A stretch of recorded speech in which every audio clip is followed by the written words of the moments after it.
Aleluia. Romanos, capítulo de número 6, versículo de número 14. Romanos 6 e 14. Aleluia. Aleluia. Diga assim: eu vivo na graça de Deus. Diga: a graça me completa. Aleluia. Paulo disse: a tua graça me basta. Bendito o nome de Jesus. Aleluia. Aleluia. Porque o pecado não terá domínio sobre vós, pois não estáis debaixo da lei, mas debaixo da graça. Diga assim: eu estou debaixo da graça. Aleluia. Deus é bom. Deus é bom o tempo todo, irmãos. E muitas vezes não entendemos isso. Não compreendemos o tamanho da bondade de Deus. Não percebemos o quanto Deus é bom. E aí passa batido, muitas das vezes, o momento de glorificarmos a Deus. Quem vive na lei não omite esse versículo. Dizem que vive debaixo da graça. Mas nem sempre foi assim, meus irmãos. Nem sempre aconteceu dessa forma.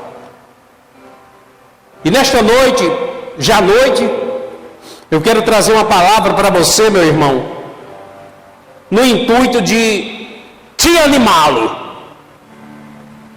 no intuito de reforçar a sua fé. Os discípulos, em certo momento, Marquinhos, disseram: Senhor, aumenta-nos a nossa fé.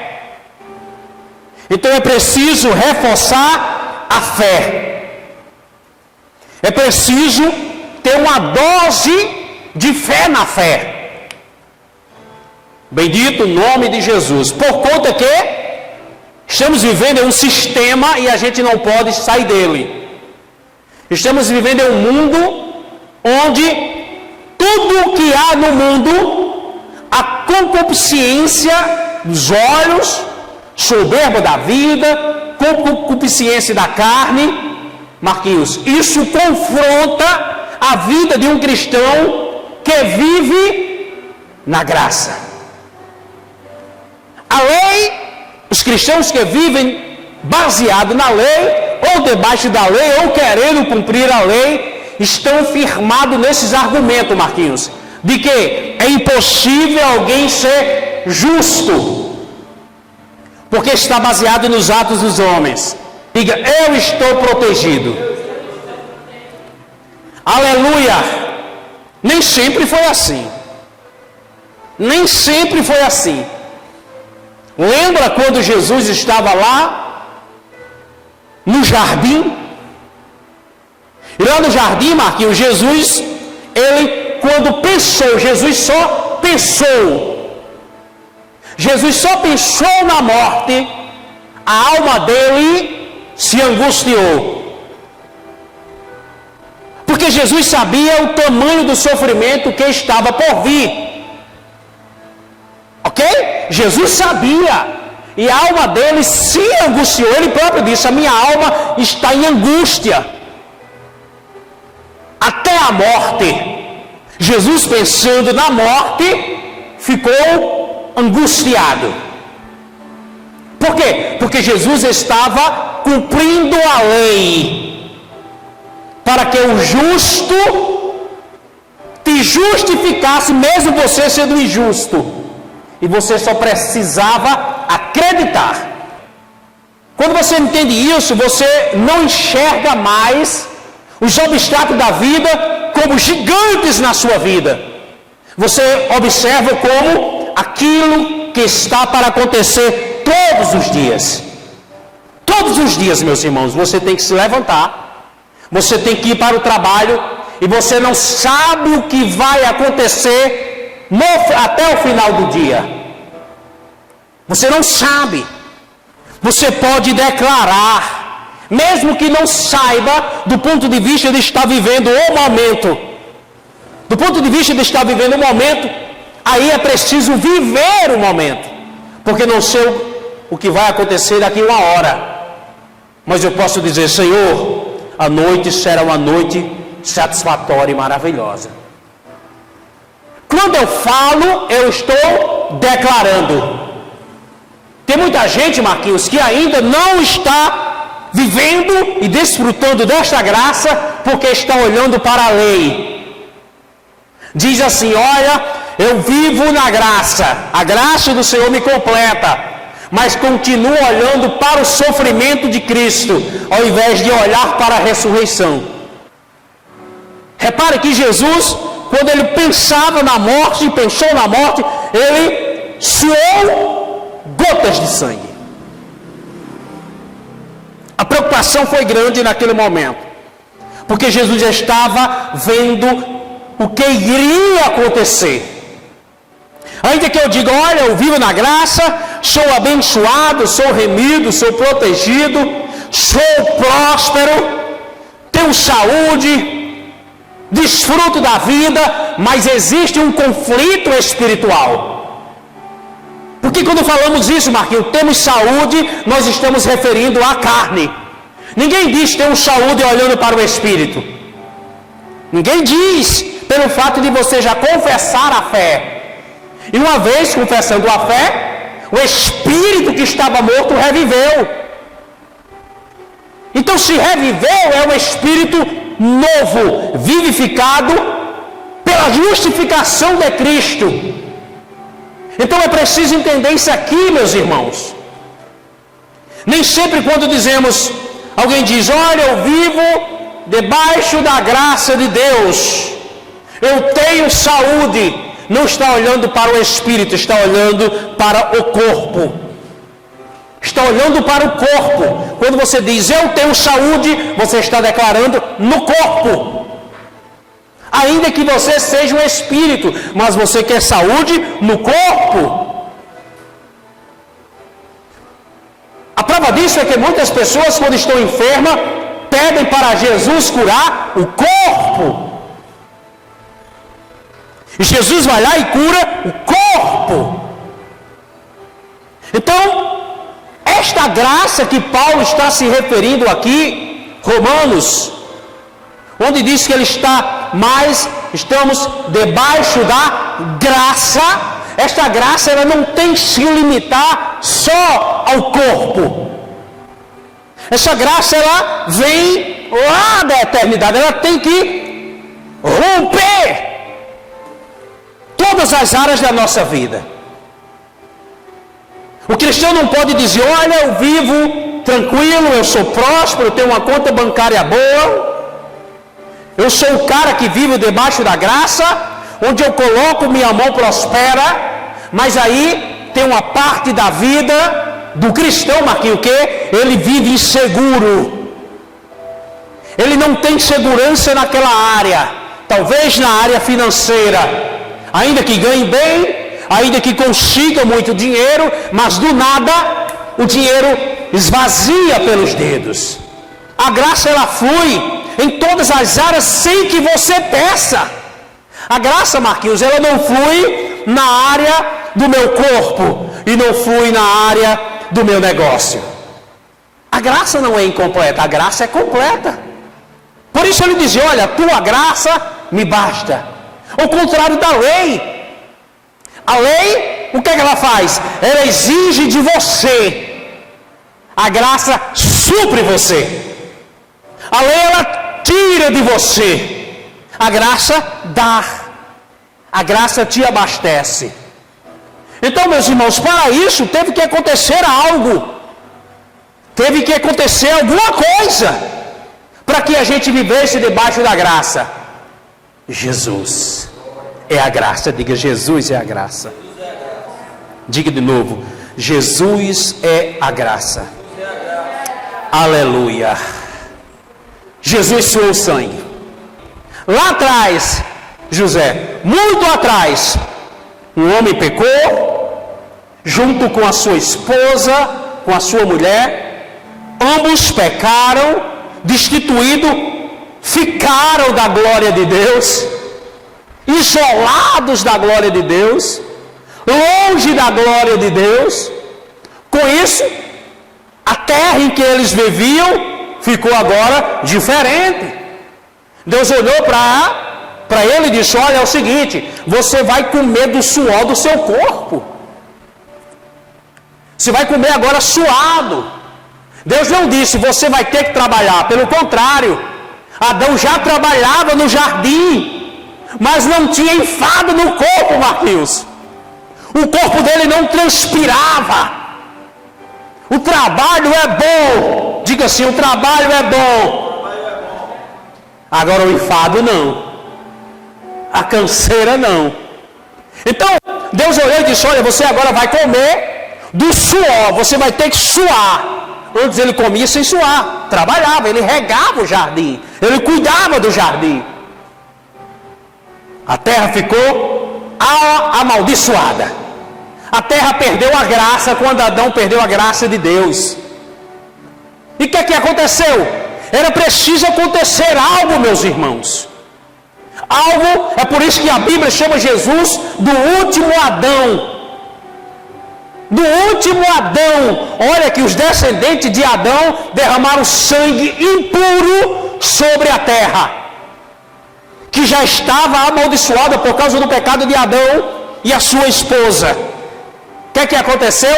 Jesus agora veio. E lá no jardim, quando pensou na morte, o suor de Jesus era sangue caindo na terra. Amém? Irmãos, preste atenção, o que é que eu vou falar? Nem sempre aquilo que você pede chega no mesmo momento. Diga amém. Nem sempre aquilo que Deus, eu não estou falando homem, não estou falando profeta humano, como a gente vê muitos por aí, né? Não, eu estou falando Deus. Quando Deus promete, não significa que cumpra, Marquinhos, no mesmo momento, no mesmo dia, na mesma semana, leva meses, pode levar 6 meses, anos, décadas, mas se cumpre. Deus falando, se cumpre. Amém? Quando o suor de Jesus caiu sobre a terra, Marquinhos, a partir daquele momento a terra ficou diferente. Oh glória! A partir daquele momento, Rosimar, a terra passou a ser outra terra, mas ninguém via, só o mundo espiritual enxergava. Só o mundo espiritual enxergava o que estava acontecendo. O mundo natural não conseguia ver. Entenda o que eu vou falar. A lei, ela faz você ver com os olhos humanos. A graça faz você enxergar no espiritual. É por isso que quando você diz eu sou salvo, ninguém compreende. Porque olha do ponto de vista humano. Por isso que quando você diz eu sou abençoado, ninguém compreende. Porque enxerga seus defeitos. É engraçado isso. Por isso que quando você diz eu sou próspero, as pessoas olham para você e dizem não, você não tem um carrão, você tem um carrinho. As pessoas enxergam do ponto de vista humano. O que aconteceu no Jardim do Éden, irmãos, era do ponto de vista espiritual. E o que aconteceu lá no Getsemane também era do ponto de vista espiritual. O suor de Jesus caiu, Marquinhos, no chão. Amém? Mas os resultados ninguém viu. Deus estaria abençoando, irmãos. As pessoas podem não estar vendo, nem você mesmo pode estar vendo, mas já começou a fluir. Diga, começou a fluir. A graça, ela flui sem que aquele que peça veja. Não é preciso eu ver, Marquinhos, a graça fluindo. Eu só tenho que receber. Receber, eu só tenho que receber. Eu só tenho que receber, eu só tenho que receber, eu só tenho que receber. Você só tem que receber. A graça está disposta a lhe dar, meus irmãos. A lei está disposta a tirar o que você tem. Essa supre o que você não tem. Aí quando o suor, Marquinhos, de Jesus caiu, aconteceu algo sobrenatural, mas ninguém viu. Ninguém viu. A terra começou a ficar curada, mas ninguém viu. Mas ali começou a bênção de Deus na terra. Tem muitas pessoas que recebem uma promessa de Deus Por conta que passa 1 ano, 2 anos, 3 anos, diz, não foi Deus que falou, cara, você ainda está vivo, espera. Do Getsemane até a cruz, aconteceu e houve um espaço de tempo, mas a terra começou a ficar curada ali. E pegaram Jesus, levaram para a cruz. Lá na cruz, Jesus ainda continuou derramando sangue. Por conta que os ferimentos que Jesus tinha ainda escorria. Já não era mais suor, era sangue saindo de sua carne. Caído na terra, que já estava curada desde o princípio, desde lá então, quando Jesus suou sangue. Aleluia, é por isso que a Bíblia diz que o sangue de Jesus nos curou. É por isso que a Bíblia diz que o sangue de Jesus é puro. É o puro curando os impuros. O impuro se torna puro por causa do sangue. Aleluia. Bendito o nome de Jesus. É só você esperar. Não é necessário que você receba no mesmo momento que alguém te prometeu, que Deus falou. Espera. Aprenda a esperar. Tenha paciência. Aleluia. Fica tranquilo. Confia. Espera mais. Entrega toda a tua ansiedade ao Senhor. E viva feliz, acreditando que aquele que derramou sangue é poderoso. Bendito o nome de Jesus. Você tem que crer, meu irmão, que você vive debaixo, não é de um tempo. Os legalistas ensinam a graça de Deus como espaço de tempo, Marquinhos, como um tempo. Eles dizem assim, estamos no tempo da graça. Quando na verdade nós temos a graça que é o próprio Cristo. Você tem que entender o seguinte, Jesus olhou para os discípulos e disse assim, olha, todo galho que estiver ligado em mim, aí Jesus disse, olha, eu sou a videira verdadeira. E todo galho que estiver em mim, esse vai dar bom fruto. A palavra diz que nós somos os galhos. E esses galhos produzem bons frutos.